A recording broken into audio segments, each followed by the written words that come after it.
I decided to become a storyteller. At first I was a little undefined, but I was invited to perform at a thing called Essay to Essay in the city of San Antonio. San Antonio's sister city is Johannesburg, South Africa. And when I was invited to tell stories on the behalf of Texas, and that's when I was asked by one of them, "Who is your griot?" I said, "What's a griot?" He explained to me what a griot was. And I said, "Well, we have storytellers," and I named off a few. And that's when he looked at me and said, "What's wrong with you? You have done a good job telling stories to us. You have shared with us what it means to have soul food and things like that. You know what? You are our griot." And that was when I came back and began telling people and calling myself the urban griot. Because unlike the griots of Africa, I can't walk through the forests and jungles and see majestic animals. But I do walk the streets of my city. And I see my community and the people in my community. That's why I'm the urban griot. Because I can't sit here and share stories of mystical Africa. I can. But it is more important that I share the stories of my community and the people and the accomplishments that they have made. Because, well, education is the passport to the future.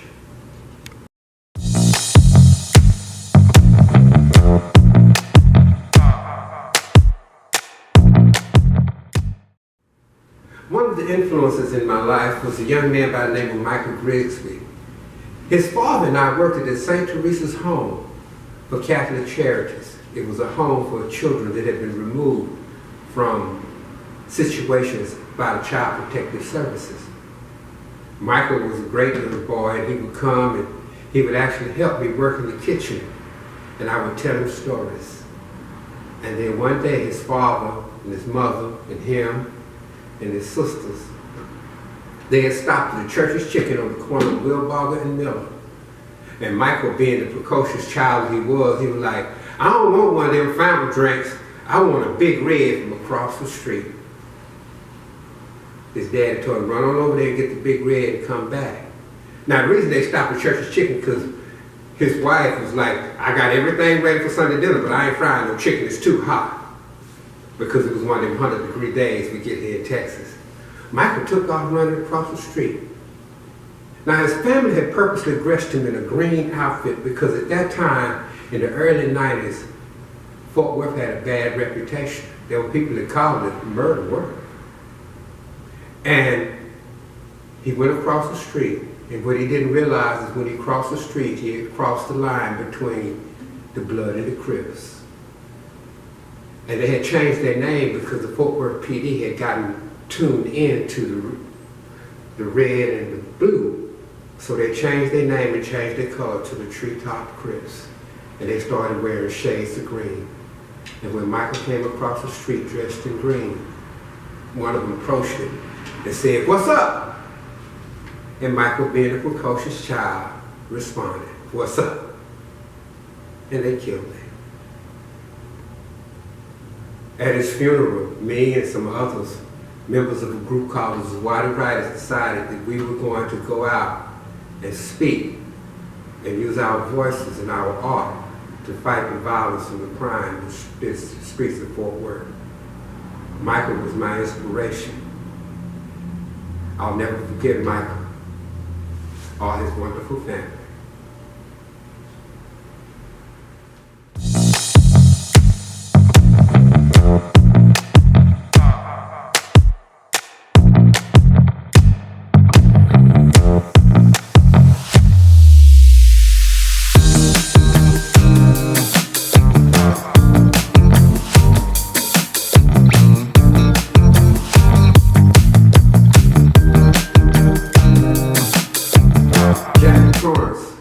She was a kind of heavy-set woman, and she had that look about her. And she could tell them stories and spin them stories, and she waved her hands around, and I think I stole all that from Jackie. She didn't make a lot of money telling stories. And when she got real, real sick, we did storytelling concerts. And all the money we raised from the concerts, we sent it to Jackie because she could no longer get out there on that road and perform on the circuit. We did that until the day that she laid her head down and closed her eyes to take that most forever journey. I have a book, and I read it all the time. And I can see her smiling face every time I read that book. I met her actually right here when she came to Texas, and in Denton, Texas, I met her. And she has been truly an inspiration. And that's why I'm not afraid of dying poor, because she died poor, but she died very, very rich.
This is me, the Asphalt Aesop again. And I was asked oftentimes about my shawl. My shawl are symbols of places and things I've done. I have a dream catcher here, reflective of my Native American heritage. My military service button. I also have the symbol for breast cancer. I've helped them as well. But enough of that. It's time for a story. And my first story is going to be a short one, because in the tradition of Aesop, I'm not going to take a lot of your time. Once there were two men, and they were rowing in the boat. As they were rowing the boat, they got out on a great river. And as they were rowing the boat, all of a sudden, one of the men took out a drill and started drilling a hole in the boat. The other man looked at him and said, "Hey man, what's wrong with you? You drilling a hole in the boat." The other man looked at him and said, "It ain't none of your business, it's on my side of the boat." The problem is that sometimes we as people, when we get together to do something, oftentimes we forget that we're all in the same boat.